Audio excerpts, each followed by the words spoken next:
Tama po ba? Ganun po yun eh. Hindi yung sisiraan ka, tapos babatikusin yung mga nagawa mo na kahit tama, gagawing mali. Ganon din sa atin, sa inyo. Kinakailangan yung itaas natin ng mga kapatid. Hindi ibababa natin. Kasi isa lang po tayong lahi. Iisa lang ang pinanggalingan natin. Kaya po, ito, maganda po ang layunin ni Sultan Bob. Gustong-gusto ko, totoo lang. At talagang, iba talaga yung layunin niya. Iisa lang talaga. Kaya mapalad ang kapatid nating kamusliman sapagkat meron tayong sultan.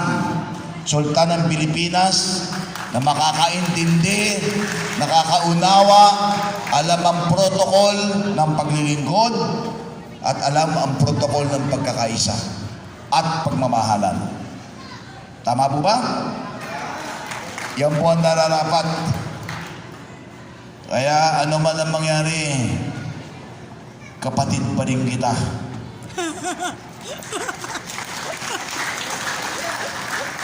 Okay lang yan. Ano man ang nagdaan, kalimutan natin. Ano? Hindi sa eleksyon ngayon, ha? Hindi po sa eleksyon ngayon. Dahil eleksyon ngayon, dahil ako nagsisip-sip. Hindi po. Ang sa akin, kami ni Sultan Bob, nagkausap kami ngayon, ha? Sa konting pag-uusap namin, may laman. May laman. At may layunin. Kaya, Sultan Yaya, Haji Gamor, magkasama na tayo. Ano ganito? Yes!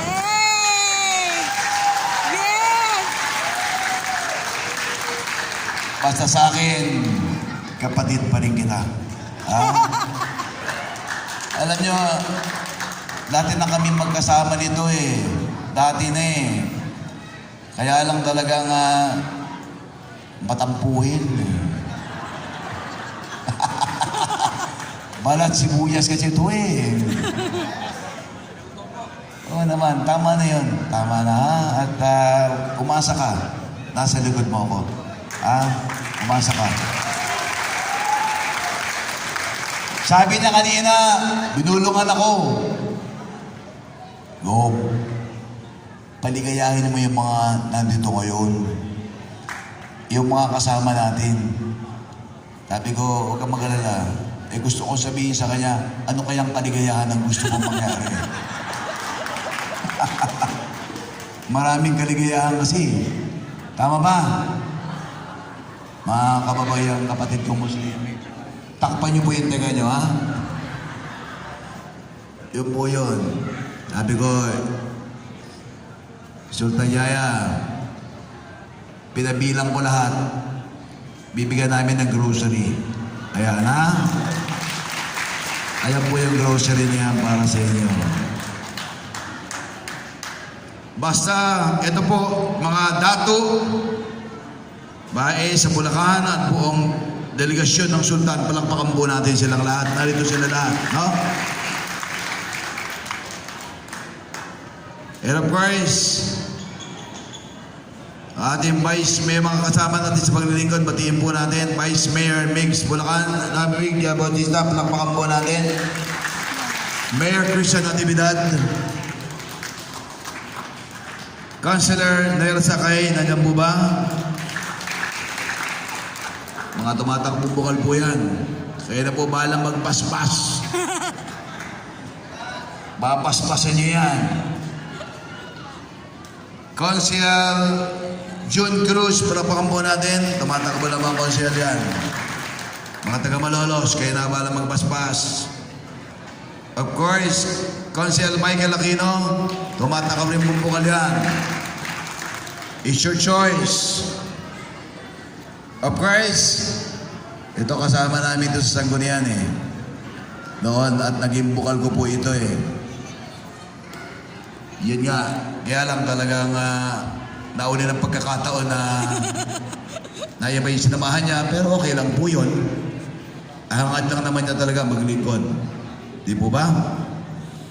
ang aking kapatid, of course, kapatid sa lahat. Ayan po, Bukal Konsehal Ay Ople.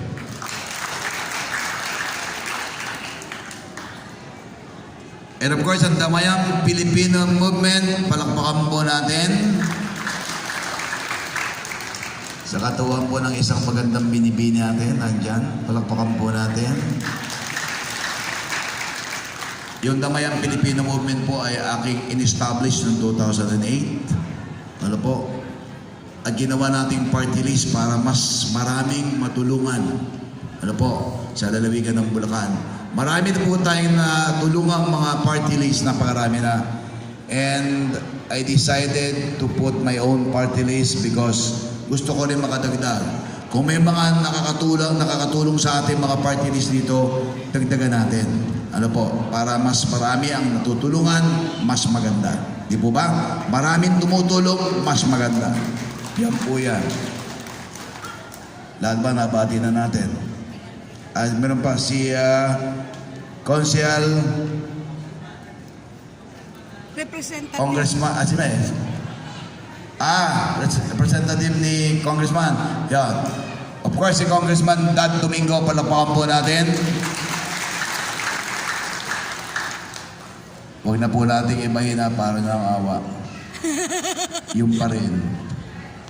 At malaking tulong po sa atin. Mapagpakumbabang congressman po. Totoo lang po yan. So magandang umaga po muli sa kanilang lahat. Sa totoo.